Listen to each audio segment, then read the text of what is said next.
big boys out the La Liga title race and now out the Copa del Rey. Unless Atletico Madrid win the Champions League, which is extremely unlikely based on recent form, then this season will go down as an unmitigated failure. Yo, Atletico Madrid used to be cool. What happened? It's Big Boy Scoop, and it's time to put YouTubers in the loop.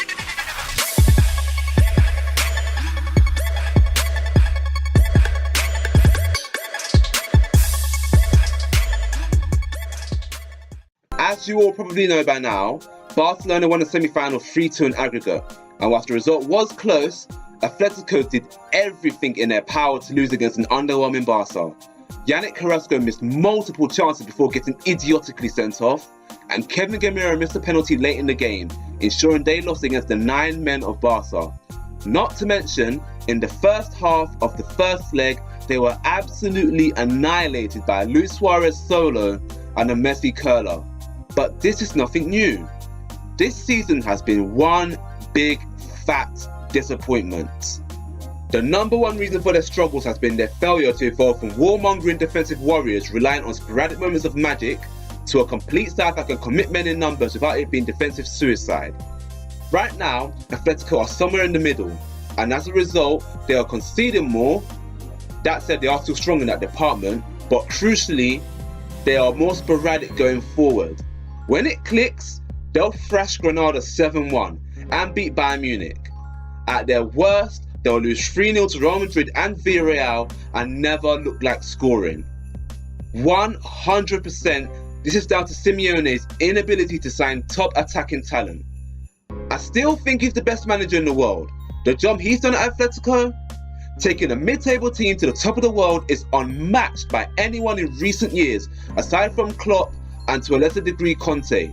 The consistency he's had is unmatched by all except Guardiola and again Conte. But we as humans all have flaws, and Simeone's is setting up an attack. He inherited Falcao, Costa, Turan. Everyone he signed, with the exception of Griezmann, Simeone's best work to date, has had mixed results. Kevin Gamero, bought for 30 million. Why? Yeah, he's fast and he's a good finisher, but he's utterly devoid of skill and is inconsistent.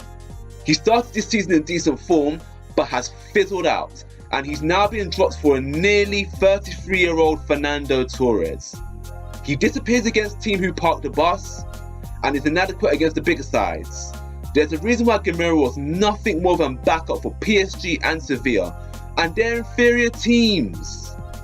Nico Gaitan was another one signed for big bucks, roughly around 25 million, and I felt that he would be the one to signal the change in mentality Simeone has been trying and failing to implement. As an attacking left-sided winger, he was at odds with the 4-4-2 with the inverted central midfielder that Simeone normally goes for. It seemed all evidence pointed towards a more adventurous 4-3-3. However, in reality, Simeone has started with a 4-4-2 in 17 out of 21 La Liga matches, and Gaitan has only started in 6 of those 21 matches. Simeone is notorious for being reluctant to integrate new players into the fold. Griezmann had a similar baptism of fire, and well, whilst he's fine and dandy, generally when you sign someone for big money, you need to give them a confidence boost, and it doesn't surprise me that most of Simeone's attacking signings have been a flop in that regard. So why are Atletico Madrid struggling if they're playing with the same exact formation they've been playing since 2012? Well, the answer to that is that it may be the same formation, but the style is different. Long-term injuries to Thiago and Augusto Fernandez has forced the likes of Saul and Koke to play centrally. This provides less defensive cover without adding much creatively.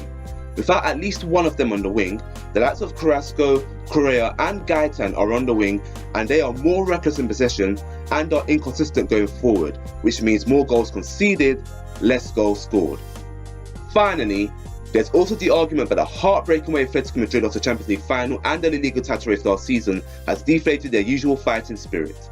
Immediately off the back of that, Simeone reduced his contract from 2020 to 2018 and has made frequent noise about wanting to manage Inter Milan or Lazio. Let's not forget that they are banned from the transfer market until January 2018, although they are appealing that ban, and Real Madrid got theirs shortened to January 2017. So, my question to you all is this the end of an era, or is there anything Simeone can do to rest the slide? For me, They've got to break free from what previously made them, simply because of the memories evoked off the back of last season. Switch the formation and give the attackers freedom. A few big wins under their belts and the fans will quickly forget about the disappointing season they're having now and look forward to the brand new 70,000-seater stadium. And they may even think about winning the Champions League as the perfect way to wave goodbye to the Vicente Calderon. Let me know in the comment section what you think, and don't forget to like and share the video, plus subscribe. It's Big Boy Scoop keeping YouTubers in the loop, and I just want to say that you're awesome. Why? Because you're watching a channel dedicated to football analysis. How will you stay awesome? Well, you gotta do two things. Subscribe, and immediately click the bell afterwards so that you get a notification whenever I upload a video. Capiche?